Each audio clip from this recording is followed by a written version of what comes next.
Magpapatuloy po natin ang ating exposition in the book of Colossians. Please turn your Bibles. The book of Colossians chapter 1. At ang focus ng ating pag-aaral would be verse 12 up to verse 14.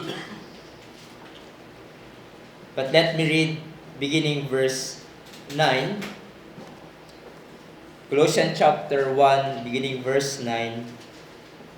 And so from the day we heard, we have not ceased to pray for you, asking that you may be filled with the knowledge of His will, in all spiritual wisdom and understanding, as to walk in a manner worthy of the Lord, fully pleasing to Him, bearing fruit in every good work, and increasing in the knowledge of God, being strengthened with all power according to His glorious might, for all endurance and patience with joy, giving thanks to the Father who has qualified you to share in the inheritance of the saints in light.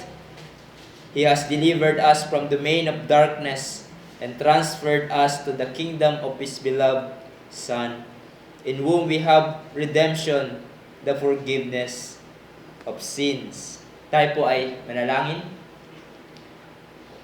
O aming dakilang Diyos, salamat po muli sa pagkakataong marinig namin ang tinig ng aming Panginoong Yesus. Salamat po, Diyos, sa biyaya na patuloy niyong pinagkakaloob upang patuloy naming maintindihan ang inyong mga salita. At hindi lang maintindihan, Panginoon, kung hindi may apply din ito sa aming mga buhay. Salamat po, Diyos, at na alam namin na kami ay inyo pong sasamahan sa pamamagitan ng banal na Espiritu.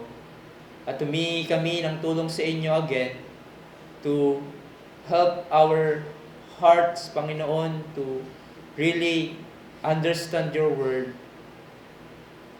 Help us to gird up the loins of our minds so that we would be able to grasp the truths that we are about to hear. Help us, Father, for we know our limitations, we know we have weaknesses, and we come before you for the strength, for wisdom, for understanding, tulad ng panalangin ni Pablo, Lord, that we would be able to be controlled by your word, by the knowledge of God's will in all spiritual wisdom and understanding. In all these things we ask in the name of our Lord Jesus Christ. Amen.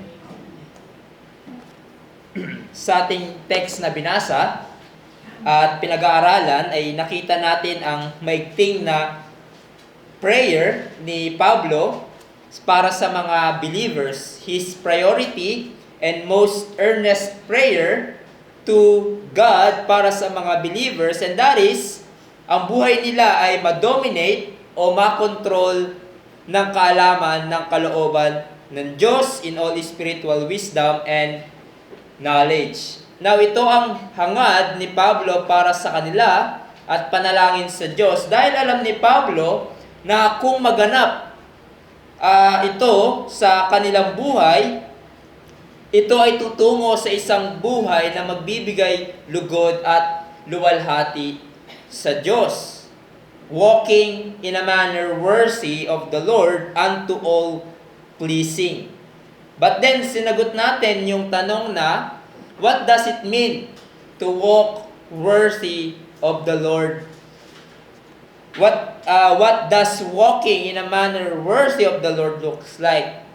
So Paul gave us the answers sa verses 10b to 12, which are the major headings sa ating pag-aaral sa verses na ito. First, ay bearing fruit in every good work, and increasing in the knowledge of God, being strengthened with God's power, and lastly, ang magiging topic natin ngayon ay giving thanks to God.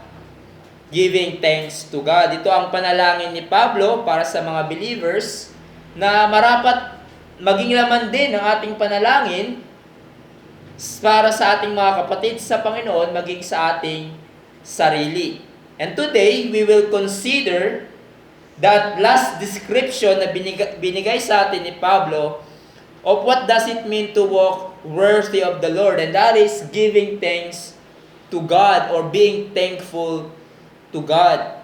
Sinabi ni Alexander Maclaren, thankfulness should mingle with all our thoughts and feelings like the fragrance of some perfume penetrating through the common scentless air. It should embrace all events. It should be operating motive in all actions. We should be clear-sighted and believing enough to be thankful for pain and disappointment and loss. That gratitude will add the crowning consecration to service and knowledge and endurance. It will touch our spirits to the finest of all issues, for it will lead to glad self-surrender and make our whole life a sacrifice of praise. In other words, ang buhay natin bilang mga believers ay marapat na babalot ng pasasalamat sa Diyos. It should penetrate sa ating puso, sa ating isip. It should be present sa lahat ng sitwasyon natin sa buhay. Mabigat man ang ating pinagdadaanan o ang estado natin sa buhay ay masaya o comfortable, thankfulness to God should lead us to joyful service and obedience to God.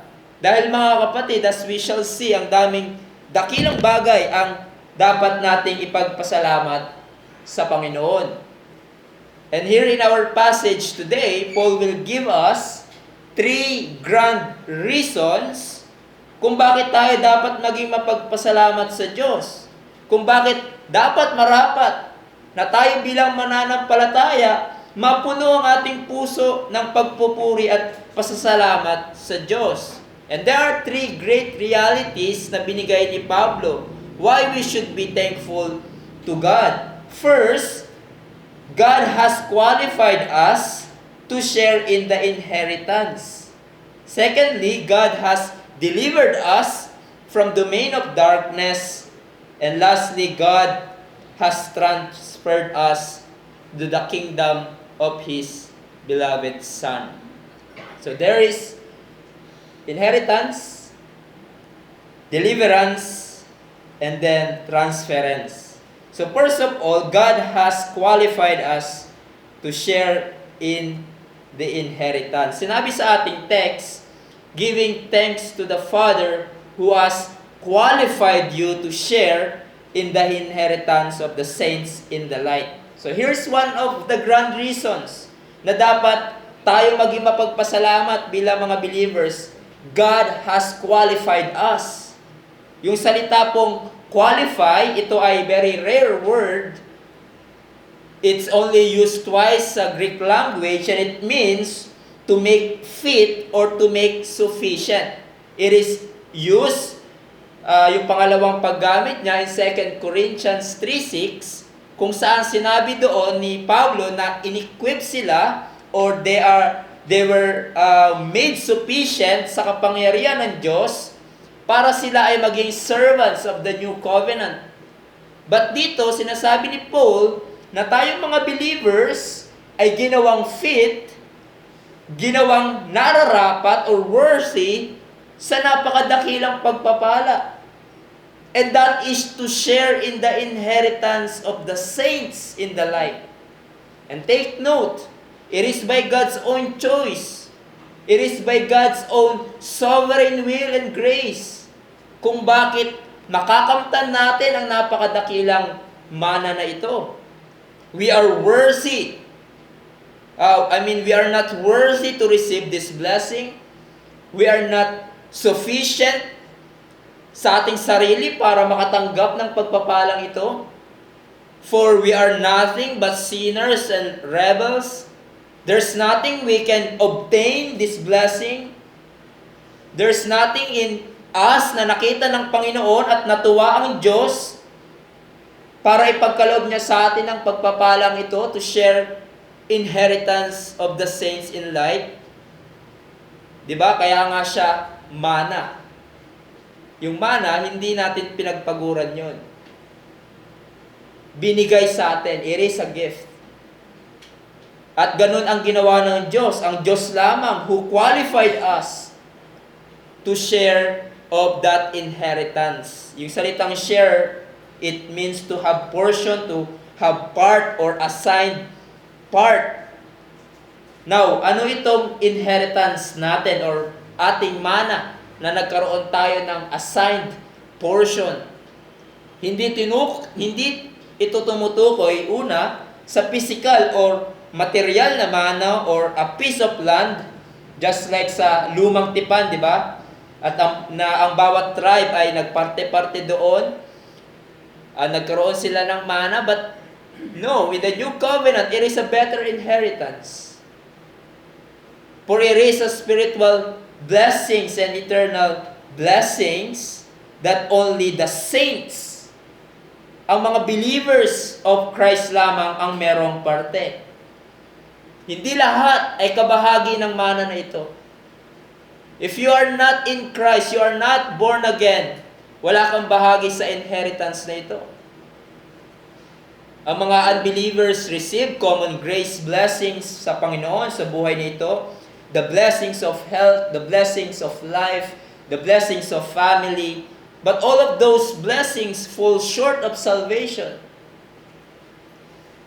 And temporary sa buhay na ito, only the believers in Christ obtain this better inheritance and great blessings from God. And Paul said, ito ay inheritance of the saints in light.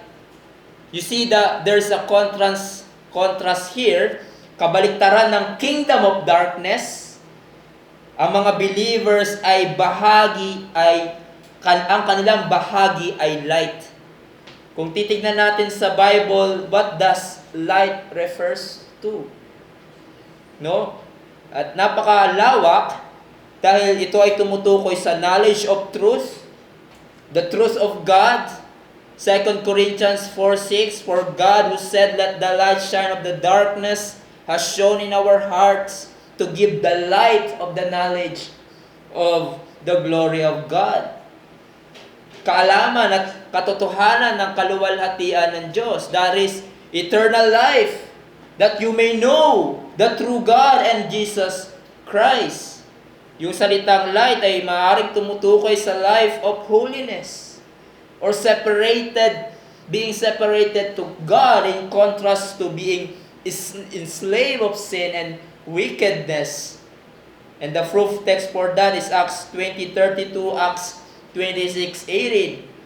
It is also light refers to glory, Isaiah 60:1-3. It also refers to peace and liberty and joy, Psalm 97 verse 11. In other words, light is a realm of joy and peace and goodness in contrast to darkness and misery. In other words, inheritance ay tumutukoy sa life in Christ and all spiritual blessings in Christ, hindi lamang sa buhay na ito, kundi sa kaluwalhatian na darating. All the promises of God to His people. At kung ikaw ay in Christ, all of these are yours. Ang buhay na walang hanggan. Ang buhay na merong Panginoon. Ang buhay na merong pangako ang Diyos sa iyo. Ang kanyang mga pangako, ang buhay na merong tunay na peace and joy and freedom. Knowing God and being known by Him. Ito ang ating portion, ang ating inheritance. And this inheritance, brethren, is greater than all material possessions of this world combined. Greater than all material possessions. Hindi ba't marapat lang na mag-udyok ito sa atin, maging mapagpasalamat sa Diyos? Magalak sa araw-araw, sa paglapit natin sa Diyos, sa pagsamba. Tayo dapat na mga believers, ang thankful na tao sa buong mundo? Anong pagpapala ang pinapasalamat natin sa Diyos? Anong pagpapalang thankful ka sa Panginoon? Physical comfort? Magandang trabaho? Maayos na pamilya? Yes, we should be thankful to God for this. Yan ay pagpapala na marapat din nating kilalanin na galing sa Panginoon at ipagpasalamat sa Diyos. But I wonder kung kailan at gaano kadalas ang pag-express mo ng pasasalamat sa Diyos dahil sa realidad that you obtain an inheritance. That you would say with Apostle Paul in your prayer and in worship, "Blessed be the God of the Father of our Lord Jesus Christ, who has blessed us in every spiritual blessings in heavenly places. For in Him we have obtained an inheritance."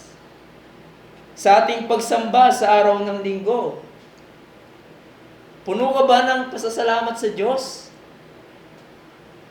Dahil nakilala mo ang Panginoon at isa ka sa mga taong pinili ng Diyos to obtain inheritance of the saints in life. That you have the attitude of gratefulness as you come in worship. Or baka ikaw yung tao na excited pumunta sa lugar na ito, hindi dahil punong-puno ka ng pasasalamat sa Diyos, sa Kanyang ginawa, kundi for some reasons. No? Dahil ito yung araw ng day off mo. Sa wakas, Sunday, break na sa trabaho, break sa gawaing bahay, break sa toxic na boss. Is that what excites you the most? Tuwing linggo? At bakit ka pumupunta sa pagsamba? Or kaya naman gusto mo makita ang mga friends mo sa church? Is that your motivation? Kaya ka pumupunta sa lugar na ito? O are you the one excited na pumunta sa pagsamba? Punong-puno ng pasasalamat sa Diyos dahil naunawaan mo, God qualified you to have a share, a portion of a great blessing that this world cannot produce. That is the inheritance in the saints in life, a spiritual and everlasting possession we receive from God. Are you excited to meet your God? In coming to worship, na may pasasalamat dahil naunawaan mong dakilang pagpapala na iyong nakamtan mula sa Diyos. And that drives you with delight to meet your God in worship kasama ang mga believers. Madaming dapat ipagpasalamat sa Diyos. But let us be thankful sa Panginoon at pumunta sa pagsamba nang may pasasalamat knowing God qualified us to have a share of an inheritance. A thankful heart for the work of God in salvation that is coming to worship is well-pleasing to God. A thankful heart for the work of God in salvation when you come to worship is well-pleasing sa Panginoon. At para sa iyo, my friends, let me say this, you cannot qualify yourself para matanggap ang pagpapala na ito. You cannot by yourself obtain it. Hindi sasapat ang anumang katuwiran na ipinagmamalaki mo para makamtan ang dakilang pagpapalang ito. If you are not in Christ at patuloy mong nire-reject ang panawagan ng Ebanghelyo, mananatiling hindi ka bahagi ng dakilang pagpapalang ito. Mananatili ang share mo ay hindi inheritance of the saints in light, but a portion of sin and misery and hopelessness and eternal death. Tanging sa pamamagitan lamang ni Jesus at ang kanyang ginawa, you will be blessed of this inheritance. Don't turn back against God. Believe in God, in Christ, and repent of your sins, and you will have an eternal life, a spiritual blessings in Christ Jesus. Because only through Him, ikaw ay magiging karapat-dapat sa pagpapalang ito. That leads us to another reason na binigay ni Paul, bakit marapat tayong maging mapagpasalamat sa Diyos. Not only God qualified us to share an inheritance of the saints in light, but also God delivered us from domain of darkness. Sinabi sa verse 13, He has delivered us from the domain of darkness. Yung salitang deliver or rescue, it means snatching someone from danger, evil, or enemy. At ang basic idea is that tinanggal mo yung someone mula sa matinding panganib na kanyang siguradong kakahantungan. Bringing someone out of severe and acute danger, and so to save, to rescue, to deliver, or to preserve. And it is a powerful rescue. God powerfully delivered us from the domain of darkness. At dito tinutukoy ni Pablo specifically kung saan tayo ni-rescue ng Panginoon. It says, from domain of darkness. From domain or realm of darkness. So, what does it mean? Literally, yung salitang domain is jurisdiction or authority. Authority of darkness.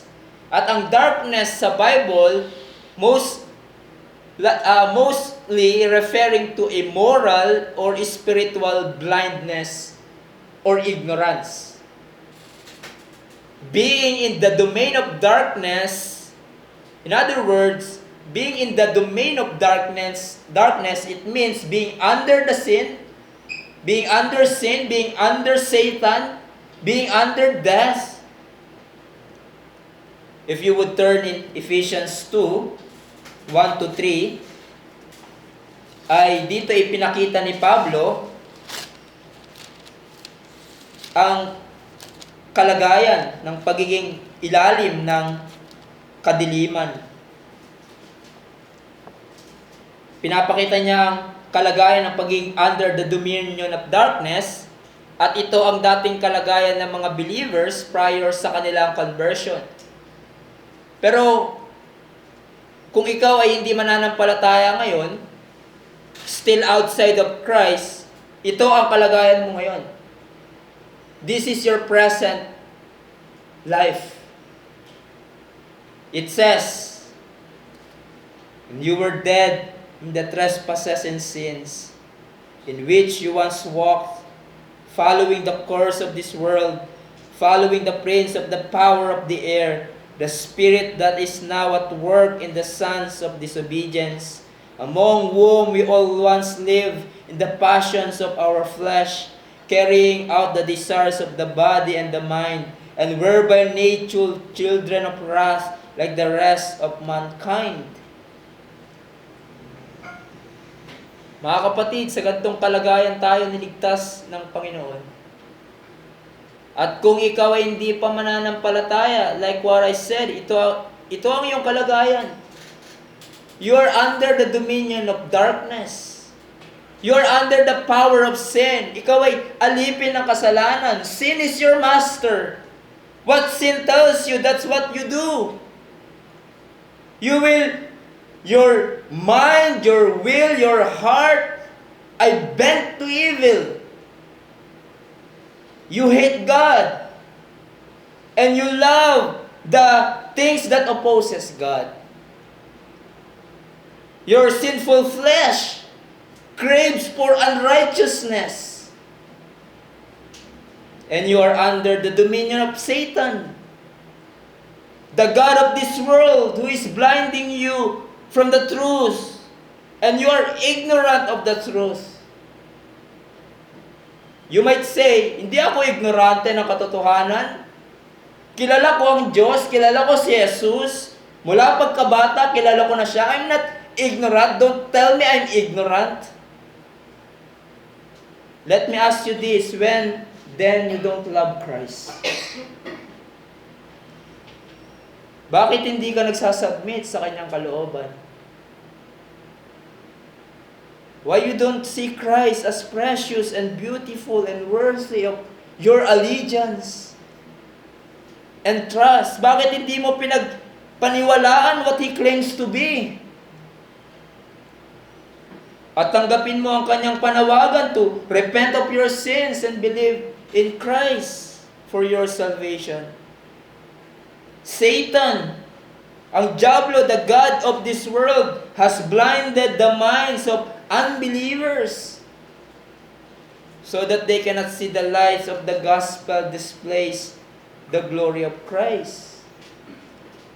Ang domain of darkness ay realm of utter misery, a realm of lies and deception, a realm of hopelessness.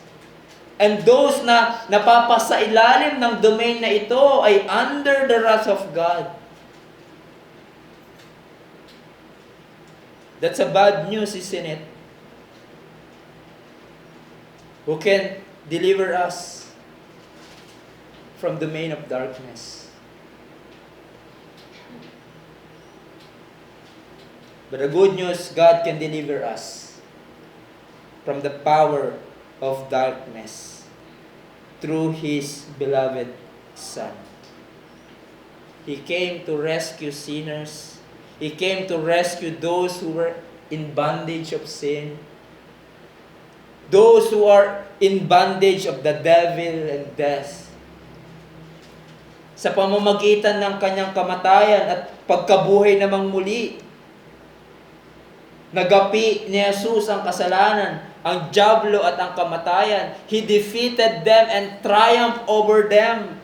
Katulad ng sinabi sa Colossians 3:13, God made alive together with Him, having forgiven us all trespasses by canceling the record of debt that stood against us with its legal demands. This He set aside, nailing it to the cross. And listen to this, He disarmed the rulers and authorities and put them to open shame by triumphing over them in Him. Noong tayo ay nagtiwala kay Jesus, when we put our trust to His beloved Son, God has delivered us from that domain. It is a powerful rescue. Gusto mong makita gaano makapangyarihan ng Diyos? His glorious might? Look at the work of Christ in salvation and the application of that salvation sa isang buhay ng isang makasalanan in conversion. Walang makakatumba sa kapangyarihan ng Diyos sa pagliligtas ng isang makasalanan. Earthly powers are no match to that. No spiritual beings like Satan and powerful nation or man in this world ang makakamatch sa kapangyarihan ng Diyos to save sinners. By His power and grace, God changed our sinful and hardened heart and made us new creation in Christ Jesus.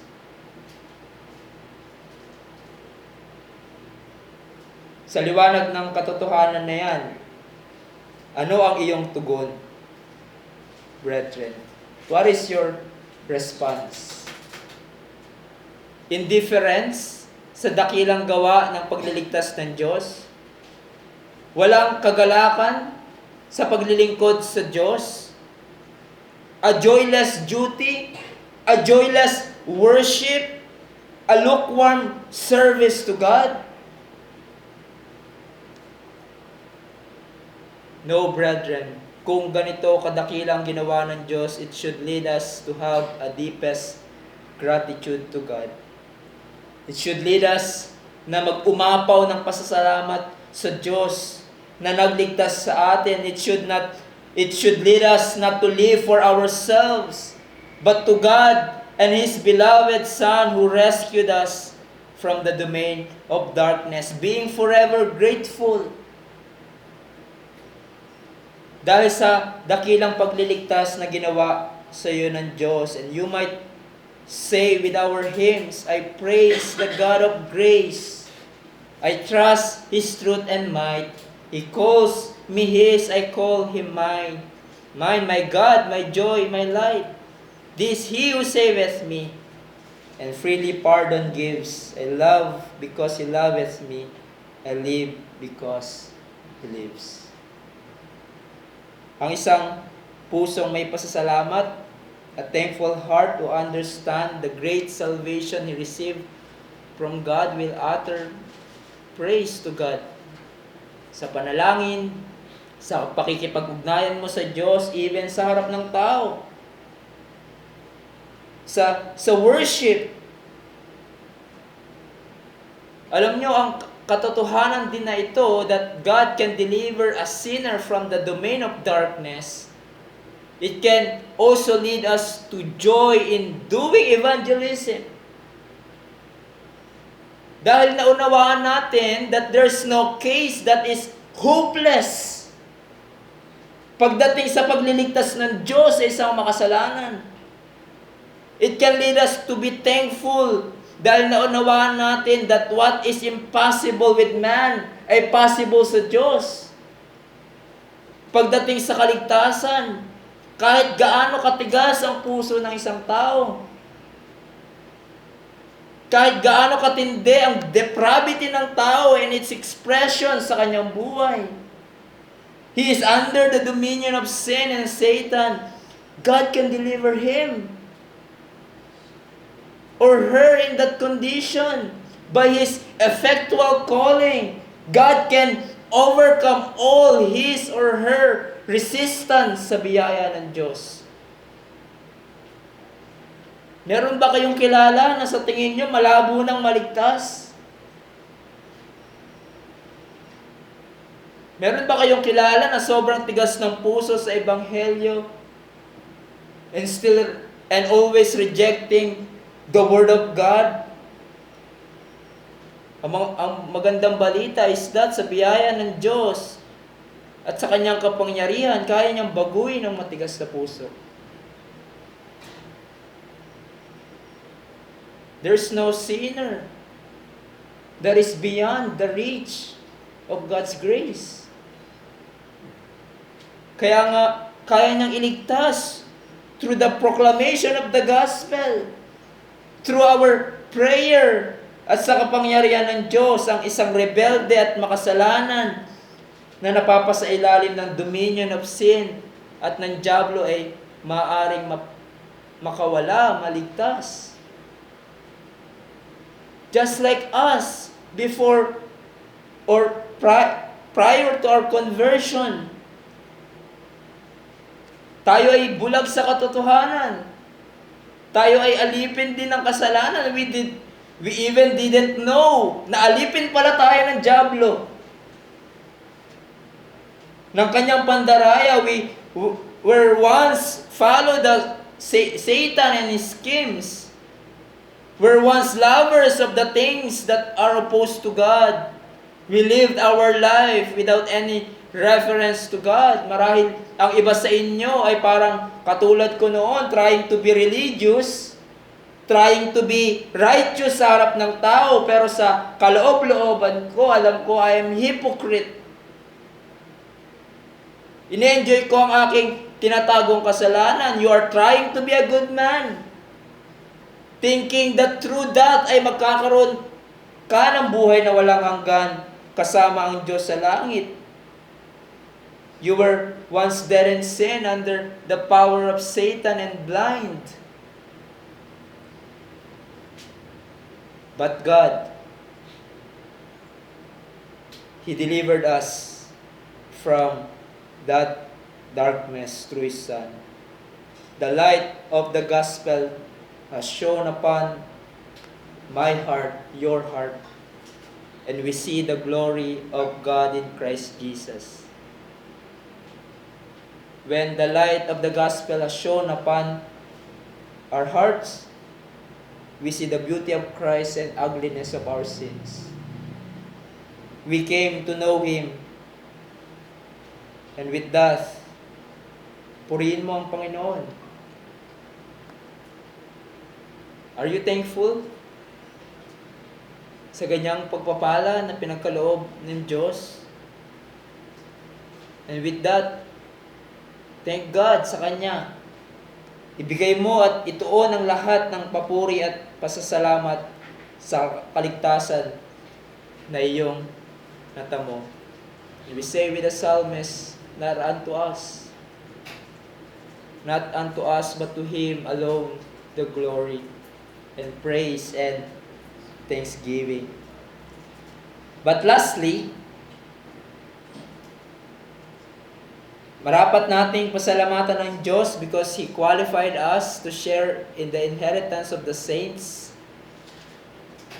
He powerfully delivered us, but also because God transferred us to the kingdom of His beloved Son. He says, He has delivered us from the domain of darkness and transferred us to the kingdom of His beloved Son, in whom we have redemption, the forgiveness of sin. Yung salitang transfer, it means literally to remove or transfer from one place to another. At ang ginawa ng Diyos ito ang ginawa ng Diyos sa atin spiritually, sa ating conversion. Dati tayong nasa domain ng darkness, and we love to be there and stay there, but binago ng Diyos ang ating kalagayan at nilagay tayo sa napakadakilang kalagayan. God transferred us to the kingdom of His own Son. I love the literal rendering nito sa original language. Sabi dito, God has transferred us unto the kingdom of the Son of His love. Unto the kingdom of the Son of His love. Emphasizing, as one commentary says, the Father gives His kingdom to the Son of His love, and then He gives His kingdom to everybody that loves His Son. Si Jesus ang hari ng kingdom na ito, at kung mananotice natin, this kingdom is a kingdom of love. Dahil si Christ ay beloved Son. The kingdom of Christ is the kingdom of love. Ang Diyos Ama so loved His Son, and so everyone who abides in Christ, the love of the Father remains in them. And those who are subjects, willing subjects of this kingdom, which are the believers, find it na ito ay isang kaharian ng pag-ibig. Hindi siya harsh kingdom katulad ng kingdom of darkness, but Christ's kingdom is a kingdom of love, of grace, joy, and righteousness. That's why ang makikita nyo sa buhay ng isang kabahagi ng kaharian ni Kristo ay pag-ibig. Righteousness, holiness, yes, hindi pa perfect sa mundong ito. It will be perfect sa consummation ng ating kaligtasan. Kaya nga ang hamon sa atin, di ba, bilang mga kabahagi ng kaharian ni Christ, we should rightly represent the King in this life. Sa mundong ito, sa pamamagitan ng ating pag-ibig, ng ating katuwiran, ng kabanalan, ng ating allegiance sa Panginoon. At dito tayo nilipat ng Diyos sa kaharian ng Kanyang anak na si Jesus, isang kaharian ng pag-ibig because God the Father loved His Son so much that at tayo ay nailipat sa kaharian na ito, ay minahal ng Panginoon. He lavished His love for us because we are in Christ. We are in His kingdom. At sa biyaya ng Diyos, nilipat niya tayo sa kaharian na ito to experience His love through His Son. You see the point? God the Father loves us because we are in Christ. Apart from Christ, there's nothing na kaibig-ibig sa atin. There's nothing na mamahalin tayo ng Diyos Ama. Ngunit dahil tayo ay na kay Christ, na mahal ng Diyos Ama, the love of the Father also abides in us.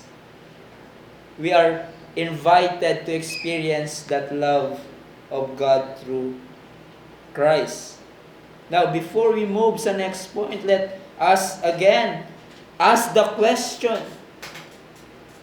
which kingdom are you? Nasaan kaharian ka? Ikaw ba ay nasa kaharian ng kadiliman? Or nasa kaharian ni Christ, the beloved Son of God? Are you in the realm of darkness? Kung nasaan napapailalim ka sa kasalanan, sa sinungalingan at being ignorant and blind sa truth? Kung ito ay totoo sa iyong buhay, don't stay in that domain. Dahil ito ay patungo sa kapahamakan, sa habang buhay na hatol at puot ng Diyos sa impyerno. But there's a way para makawala sa kaharian ng kadiliman, and that is through Christ, through God's beloved Son.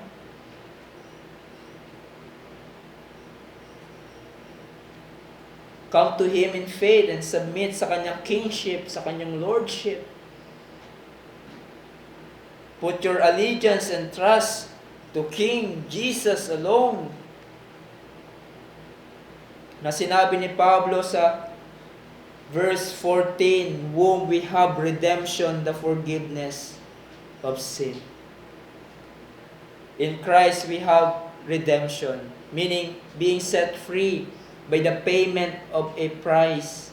Or redemption means to secure the release or recovery of a persons by the payment of a price. At ito ang ginawa ni Jesus. He set us free from what? Mula sa kasalanan, mula sa kondemnasyon ng kasalanan. Paano tayo napalaya? Through His life, through His death. Siya ang naging bayad pang tubos upang tayo ay mapalaya sa kasalanan. Si Jesus ang naging substitute natin at tumanggap ng lahat ng parusa at puot na nararapat para sa ating kasalanan, upang ang mga nagtiwala sa Kanya ay ma-justify at maging malinis sa harap ng Diyos. Ephesians 1:7 also says, in Christ we have redemption through His blood, the forgiveness of our trespasses, according to the riches of His grace. Sa pamamagitan ni Jesus, nagkaroon tayo ng absuelto, ng kalayaan sa kondemnasyon dahil sa ating kasalanan. There's a forgiveness of sin. At napalaya tayo sa kapangyarihan ng kasalanan. And one day, brethren, we will be totally freed from the presence and remains of sin.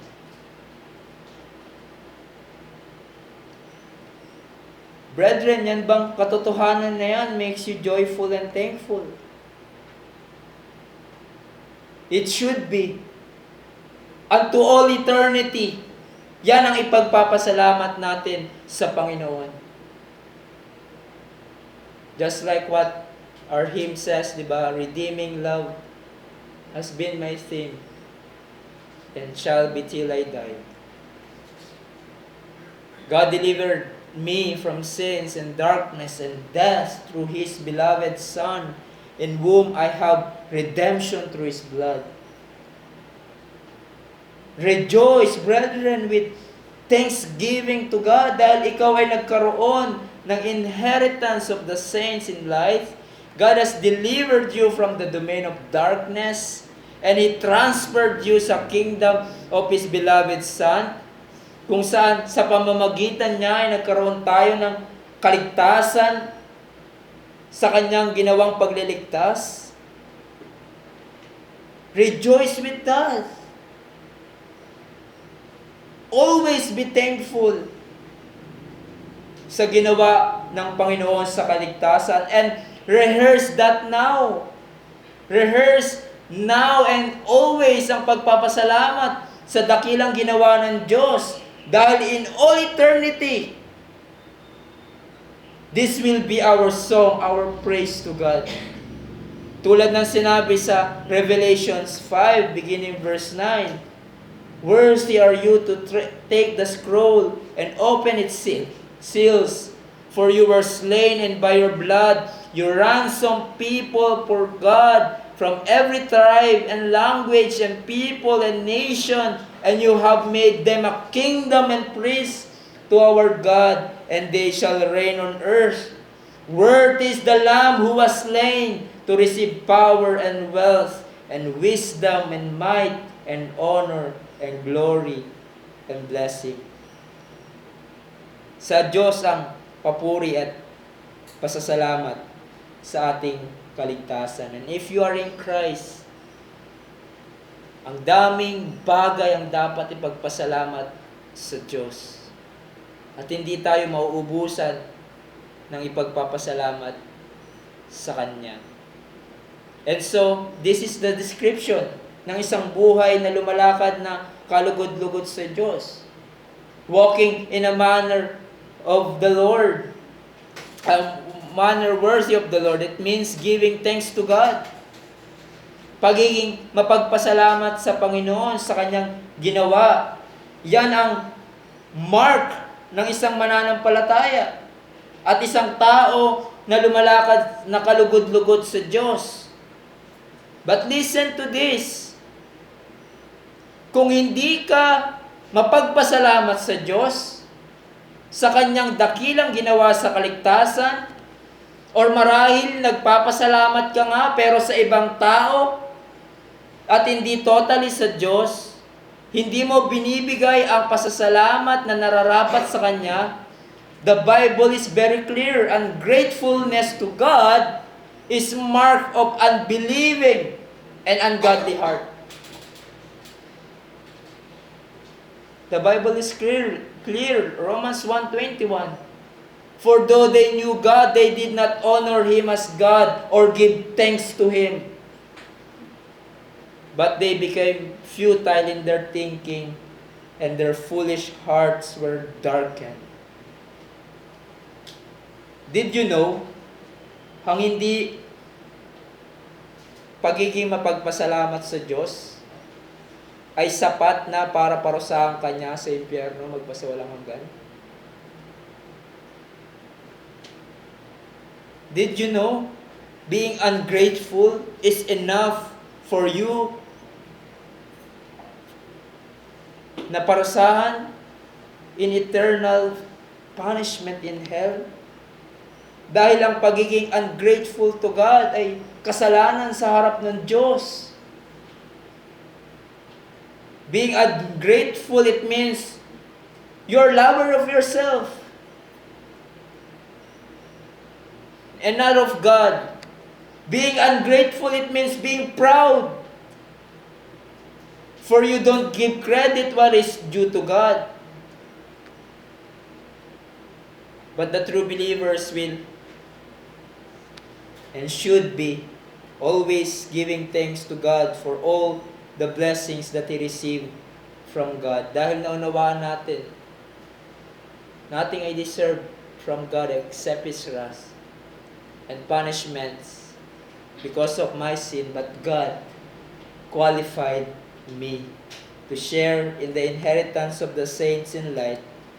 God has delivered me from the domain of darkness and transferred me to the kingdom of His beloved Son. Nawa mga kapatid, lumago ito sa iyong buhay. This is my prayer for you and for myself, bearing fruit in every good work, increasing in the knowledge of God, being strengthened with all power according to His glorious might, and be more thankful sa ginawa ng Diyos sa iyong kaligtasan. Huwag mong hayaan na lumipas ang isang linggo or another worship services na hindi mo pinasalamatan ang Diyos, si Jesus na iyong Panginoon at tagapagligtas, the work of salvation sa iyong buhay. May you grow more in giving thanks to God. At nawa ang iyong maigting na pagpapasalamat sa Diyos sa Panginoon ay dahil sa ginawa niya sa iyong buhay at magtulak ito sa iyo. Na pagsilbihan mo siya to get Him more, to know Him more, and love Him more, and giving your all strength and devotion and service to God alone. May it be true sa iyong buhay. Tayo ay manalangin.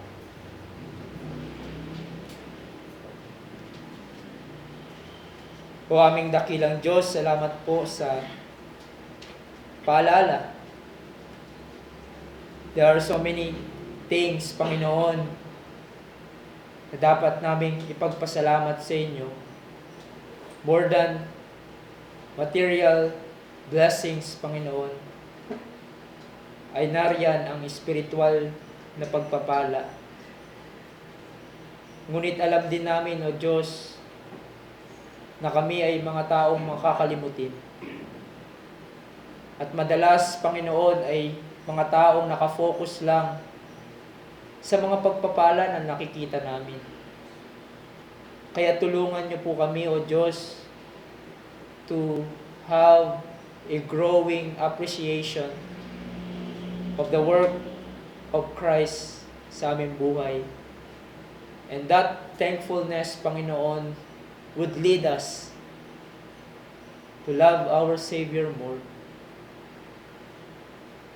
to know Him more, to worship Him with a thankful heart.